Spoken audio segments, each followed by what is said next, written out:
Ladies and gentlemen, I think China is right now in a very bad economic shape. And I think it's important for us to take a chapter from China because whatever happened to China could happen to our home as well. So it's very important that we understand what has happened in China so that we prepare ourselves for a possibility of that happening to Singapore and we avoid those things that has happened to China as fellow Singaporeans and investors. So about 2 years ago, I recall there were talks that the Chinese renminbi will replace US dollar as the main international currency. And I told everybody that's called fat hope. And I received a lot of ridicule and a lot of people think that I see China economy no up.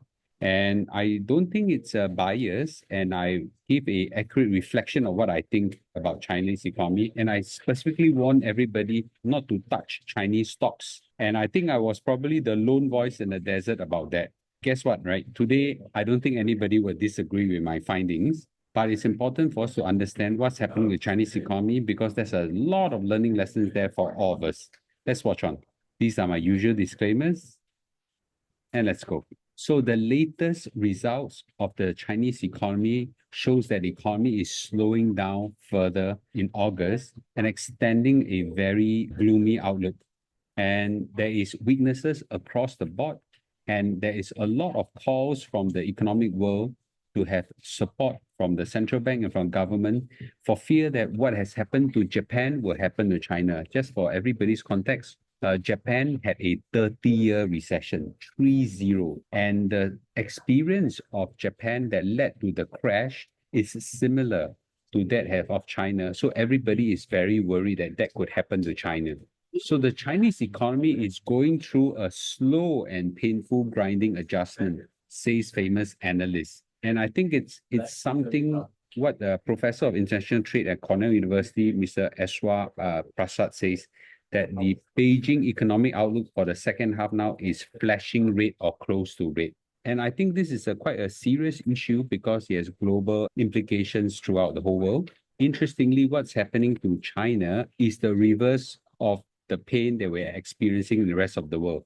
They have deflation problem, meaning that prices are falling. Some of you all said, Mr. Lu, prices falling is good for consumer, right? Well, that is a symptom, okay, and not a root of a problem. Deflation normally happen when there are issues with the economy that cause everybody pull back their spending. As a result, prices crash as sellers have to dump their stocks at cheaper price. So you may not realize this, but deflation is a worse problem than mega inflation, right? So both are bad, but deflation means that, economic activities has gone down tremendously. And this is actually quite a sad situation that's happening in China. Well, at this point of time, everybody wish that some deflation happened in Singapore to soften some of the high prices they were experiencing. But in China right now, they have the reverse problem. The CPI has fallen for quite some time, but right now it has grew, but grew very little. 0.6% in August, and this reading is falling short of the expectation. The biggest problem that China have is a mega property bubble bursting. So I think everybody know by now that the China property has crashed terribly. And we have a huge number of unsold homes in China, and these are in big mega city. Now in Malaysia, we have one forest city, and everybody like crying murder in Malaysia, and we all like to finger point how bad their government is already in forest city. They have many forest city equivalent. They have huge cities. They are essentially ghost town. So I was told something in the tune of 50 million or something like that. They are empty, and that's a frightening number. And as a result, the property price continue to slide. Okay, and this is a real issue. So house prices in China fell at a faster rate in August as the stock of unsold property rose to a new high. I was just wondering why would there be new unsold property when developers already know that this is a terrible market? Well, the new house prices in 70 major cities dropped a further 0.7%. Okay, 14 months in succession, 14 months of fall. Their house price index has went down, by 3.9% in June. Okay, and further down as well. And it's quite a serious problem. So if you look at the house price index over the last 5 years, it's just down. So as a result of a loss of wealth of Chinese, the amount of tourists that goes across the world, especially in Hong Kong, has fallen tremendously. Li Ka-shing has a luxury mall in Hong Kong. It's now basically sitting empty as a China spending plunge. Now, I'm personally in Europe right now. I don't see that many Chinese tourists as compared in the past, right? So this one is actually quite a serious problem, and that's because the China consumer has disappeared. So the Chinese stock market has also declined very significantly. Over the last 5 years, it's gone up a bit initially before COVID, but during COVID time, it has gone up. China has managed very well initially, and then it crashed and crashed and crashed and crashed and crashed, and it's just terrible. The Chinese yuan versus the US dollar has basically gone down significantly as well. That's a reflection of the weakness of the economy. The unemployment of China is spiking up and is quite a serious problem. There are many analysts who say that this unemployment rate is somewhat unreflective of the actual ground because they define unemployment in a very, very narrow way. So as a result, it seems to underestimate the amount of unemployment. But unemployment is a very, very big problem in China. In particular, the Chinese youth unemployment rate has shot up tremendously to 17%, the highest since the new system began in December. So youth unemployment, and youth is not defined by teenagers. Youth means, I think, up to almost 30 years old, something like that. And it's a very serious problem. Graduates are not able to find job. And in 1 month, it went up from 13% to 17%. That's very, very serious. So Chinese unemployment rate is now quite a serious problem. Even in Shenzhen, where it's a tech city, the unemployment rate actually spiked quite significantly as well, and is known for its vibrant private economy and tech scene, has saw a 40% year-on-year increase in the newly registered unemployed residents, right?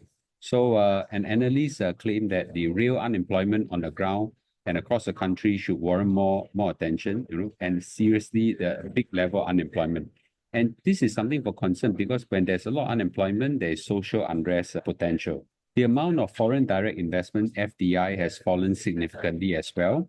Many foreign investors have lost confidence in China as a manufacturing hub or a place they want to produce. That's because of the amount of clampdowns at the ridge. There's a lot of concern over exchange rate issues, and more importantly, the COVID experience have made foreign direct investment lost hope of their Chinese government ability to manage crisis and situation. Interestingly, China banks are vanishing. Right? In June, 40 Chinese banks vanished as they are being absorbed into bigger ones. And that's quite weird. They can't stand by themselves. That's because a lot of their books are made up of non-performing loans, and therefore this bank can't stand by itself. There are talks that many banks are about to collapse, and what they don't want is a run on the bank, and that will be a very serious problem when everybody rush to withdraw money out. So what analysts are saying is that in order to first save the Chinese consumer confidence, that means you must get the demand back again. You must make everybody feel rich again. And the only way you get the Chinese people feel rich is to restore the wealth of the property sector. And this is not an easy thing. It's no easy solution to that.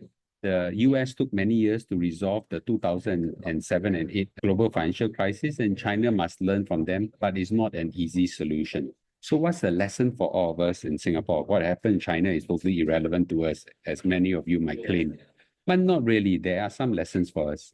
So we must first recognize that the Chinese economic woes are a direct result of poor policy planning. Number one is to realize that as investors in potential investors in China, it's very difficult to evaluate and predict policy risks. That's a very serious issue if people want to invest in China. And the second thing is, of course, the way we select our government better be wise. A lot of people are very emotionally charged. And if we have a government that doesn't know how to run the country economically, then we're finished. The next point is that, everybody asks, so China's stock can buy, it crashed by so much, right? I have an ex-colleague, okay, who saw the Alibaba shares crash from $300 to about $150. He said he has crashed by so much, how much more it can crash. And he bought, okay, somewhere around this point in 2001. Well, guess what? Alibaba continue crash, crash, crash, crash, crash, something like that. Of course, if you are smart, you can be able to pick stock, so true, you will pick stock to get something that actually rise, good for you, right? But I think it's really very difficult to evaluate a stock price based on policy risk and economic outlook in this kind of very complicated society. I have also other friends that start buying on China property. So the question is, can China property buy? If you're buying for your retirement, buying for holiday house whatsoever, fine. But if you're buying for investment, I would just say this, okay? China property inventory overhang could take more than 10 years to correct. There are many talks that says that China property could be anything between minimum 4 to 5 years, maximum more than 10 years to correct. And that's not something very easy to adjust. I think the most important thing is, can this happen to Singapore? Well, the answer is yes, very easily. If we have lousy government, then we are finished. And this could happen. And don't forget, our property prices are very high right now as well. And it's suddenly, if our economy turn and the wealth of Singaporeans collapse because the property price collapse, everybody will start pulling back on their spending. And that's going to be the end of Singapore. So I do hope that this don't happen in Singapore. I do have very strong faith in our current government, and I hope that the current government continue to be a good government and be able to manage not just the economy really well, but also manage the expectation of people really well so that they'll win votes. But the day when we vote in some lousy government, then we are finished.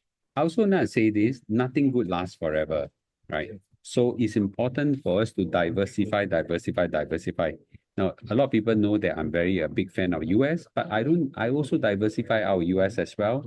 Singapore, where a lot of our wealth are in, need to be diversified out as well. And I think we just need to diversify not just our wealth, but also our ability to stand strong, okay?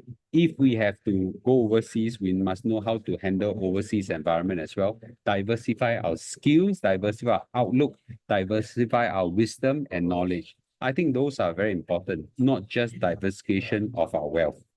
So what do you think? Okay, with this, I hope that you can give me your comments and I'll see you in a day or two. Thank you and goodbye.